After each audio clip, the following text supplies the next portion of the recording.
anu salajengna aya dewa. Naon atuh dewa teh? Ai dewa nu asli namanya eta berenang ciciptaan makhluk ciciptaan Sayyid Anwar. Sayyid Anwar putrana Nabi Sis alaihi salam. Di anak iblis. Kut sabab tadi hati-hati ditipu. Nabi Sis alaihi salam teh numutkeun riwayat. Sayyid Anwar mah incu iblis. Anak Nabi Sis. Kusabab Nabi Sis ditipu. Istrina Nabi Sis dipaling ku iblis. Anak iblis nu awewe disarupakeun istrina Nabi Sis. Ya sapatemon berenang sapatos hubungan suami istri. Lahir we Sayyid Anwar. Sayyid Anwar hayang nuturkeun laku jeung lampah akina nyaeta iblis teh. Hayang hirup abadi manehanana. Hayang hirup abadi. Tapi Sayyid Anwar eta lahir bangsa ilmu kadugalan. Lahir manehanana nepikeun ka bisa nyieun bangsa ning dewa tina cahaya. Tuh nya nurutkeun sejarah mah kitu tah. Tah dewa dina diri urang teh naon? Dewa dina diri urang teh nyata sifat meperes. Dewa dina diri urang teh nyata hate nurani. Di mana-mana denawa geus katerlaluan mecah belah di antara jelema khususna Pandawa jeung Kurawa turun dewa. Batara Kresna turun tah. Jadi Batara Kresna teh gaduh senjata pusaka nu namina gambar lopian. Ku gambar lopian eta moal aya nu bisa nyumput. Dewi Gedeng Permoni nyamar jadi putri geulis kabeh kawobodo teh nyo kabeh kasamaran tingali pas ditingali ku gambar lopian eta jelas ningan jero-jero nama eta putri teh lain sanyatana tapi denawa buta anu keur nyamar jadi putri tuh. Jadi hate nurani jelema dewa teh mun disuruhkeun mah anu meperes. Jarang-jarang muncul na oge dewa mah dina pawayangan teh. Geus kisruh alam pawayangan teh seperti nu tadi diceritakeun. Kurawa kaentrepan ku sifat denawa. Nepikeun ka Pandawa jadi resahna. Tapi Pandawa mah asak sasar. Teu asal gapruk. Pandawa mah nampi reaksi di para Kurawa. Nyata dulurna keneh katurunan. Jadi dewa teh mun direlakeun deui diri mah hati nurani anu leutik teh sorana teh nu kadang-kadang tara kagugu-kagugu urang. Munculna oge dina kaayaan tertentu eta mah dewa mah. Batara Kresna nu meresanana aya pacengkadan, aya kesalahpahaman di antara Pandawa jeung Pandawa. Kesalahpahaman di negara Amarta turun Batara Kresna dewa ya nu meperesna. Tuh, jadi hate nurani anu nyaangan akal jeung pikir. Jadi akal jeung pikir dicangan ku hate nurani anu biasa na eta hate nurani teh teu loba keentrepan karumpekan kahieuman ku sifat nafsu. Matak bisa nyaangan akal jeung pikir. Akal jeung pikir teh bisa dipake. Akal cek kamari oge naratas nyata bawa karep jeung kahayang. Pikir naretes kumaha carana, kumaha saena supaya laukna beunang caina herang. Tuh eta pikir naretes.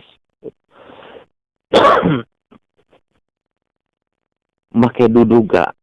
Mata di mana-mana hati nurani geus bisa nyaangan alam ning akal jeung alam ning pikir anu teu kareumpeukan ku sifat denawa teh tapi moal mungkin bisa nyaangan eta hate nurani teh kana sagemblengna alam ning akal kana sagemblengna alam ning pikir lamun teh mah karempekan ku sifat denawa. Nyeripuh teh, nyerusuh teh, nyeresah teh, nya moal cager moal bager. Ari jelema nu cager, lamun teh mah di lemurna teh geus aya jelema edan 10 moal jadi 11 jeung manehna.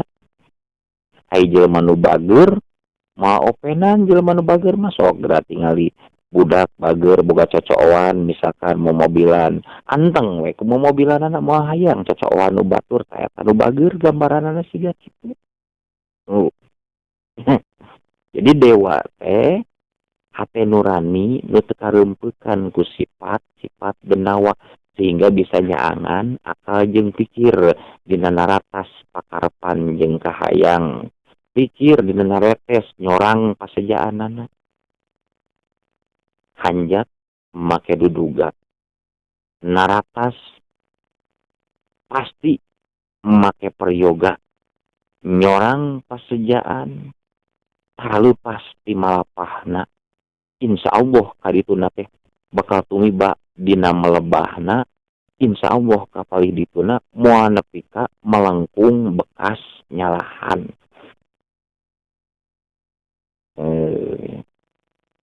Inditna eukeurna geusna moal nepikeun ka siga jelema anu tibangkeuna kana paribasa codog-dog tinggal igel murujulang ngalupaskeun pusing. Itu sabab tadi teh nyorang pasejaan make jorang pasejaan sarta malapahna. Terus tumiba dina milebah kadituna henteu melengkung bekas nyalahan. Eta hate nurani teh dina bahasa Al-Qur'an mah seperti ki wabil akhirati hum yuqinun ulaika ala hudam mir rabbihim. Wabil akhirati hum yuqinun jelema nu iman cirina yakin kana poe akhirat. Anu migawe nu melak cabe moal jadi bonteng, melak bonteng moal jadi cabe nyaho eta teh bener. Henteu ai sampurna mah moal ngalalawarakeun teuing. Nyaho doraka moal ngahajakeun teuing ka eta surah tina wabil akhirati hum yuqinun ngancik hiji kayakinan dina dirina wabil akhirati hum yuqinun nyaho bener teu ngalalawarakeun teuing. Nyaho salah tengah hajakeun teuing. Jadinya ayat nu salanjengna ulaika ala hudam mir rabbihim maranehanana lumpangna di luhureun cahaya Gusti Allah. Itu lega, tafsirna lega. Hartina akalna nu naratas, pikirna nu naretes kacaangan ku cahaya hate nurani na anu geus kaeunteupan ku cahaya Allah. Apan beureun akal teh cek dohirna mah ayana teh luhureun akal jeung pikir teh pan dina sirah berarti luhureun hate ari hate mah pan cek Imam Ghazali dina dada dua ramo hanapeun susu anu belah kenca tuh akalna nu naratas pikirna nu naretes dina dasar kacaangan ku hatena ku kolbuna anu tos kasumurupan kasumirapan kasumarepan ku cahayana dat pangeran. Mata irang pasejaan malapah tumiba milebah. Hanjat make duduga naratas make paryoga. Ya. Tanggeus kitu maranehanana naratas akalna naretes pikirna dina nyorang rupaning pasejaan kacaangan ku tadi teh ku hatena teh nu tos kasumurupan kasumerepan ku cahyaning pangeran maka didinya ulaika ala hudam rabbihim wa ulaika humul muflihun takarek eta jelema bakal jadi jelema anu bagja didinya lain ukuranana ukuran dunya hartosna bagja teh genah nyawa betah jasad cager bager dek jadi jelema anu cek dek jadi jelema dek jadi rahayat dek jadi pajabat dek jadi konglomerat dek cenah maka termasuk kana kategori golongan malarat bakal adem ayem tenang tentrem dan dina rasa kagenah mah So, narasa kagenah mah tak tojona ku para wali tarekah teh dina hate keur meperes alam rasa. Nah, itu ilmu tarekat teh nyambung ya tadinya. Jadi denawa teh hate nurani jelema anu bener pantrang bohong. Tina hate nurani eta lamun teu kahieuman teuing, lamun teu kareumpeukan teuing ku pasifatan denawa bakal bisa nyaangan alam akal jeung pikirna dina naratas jeung naretes. Tuh, mantap tresna sok bisa meperes wae antara urusan Pandawa jeung Kurawa.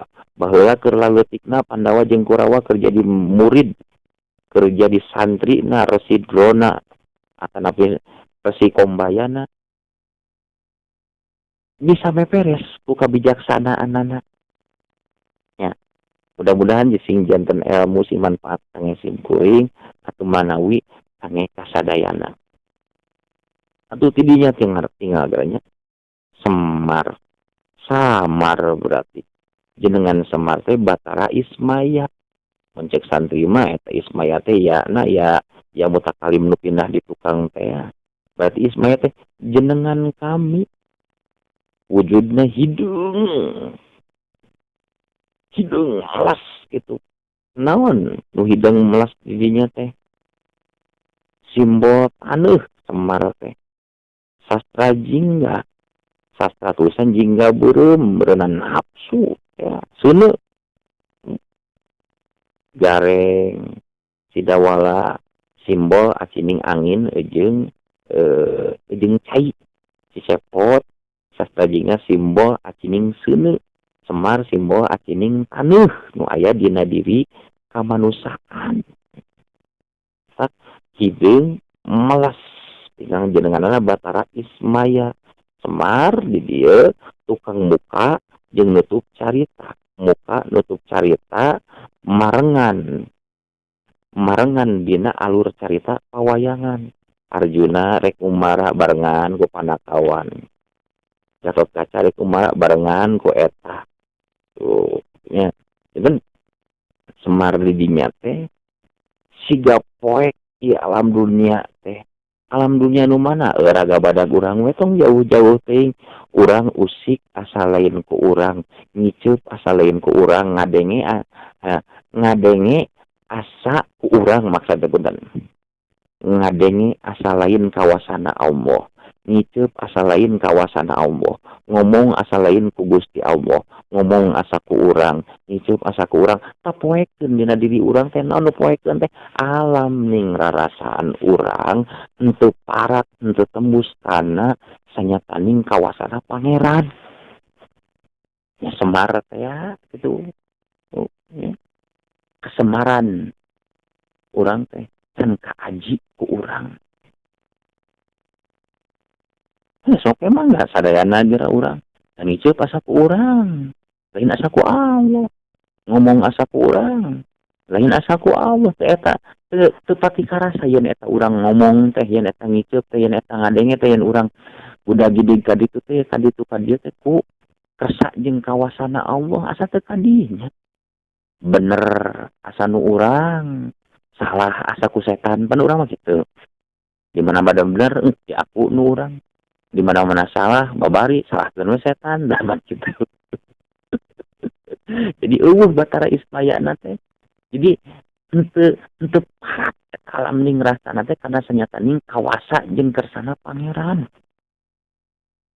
Hartosnya urang larap-larapkeun sanatnya anak dalil tidinya, sanatnya anak sumber tidinya. Ngan ku hebat-hebat aya Al-Qur'an nepikeun ka cahayana bisa napakuran sugrianing dadamelan pangeran. Sugrianing nu diatur nu diurus ku budak pangeran Gusti Allah.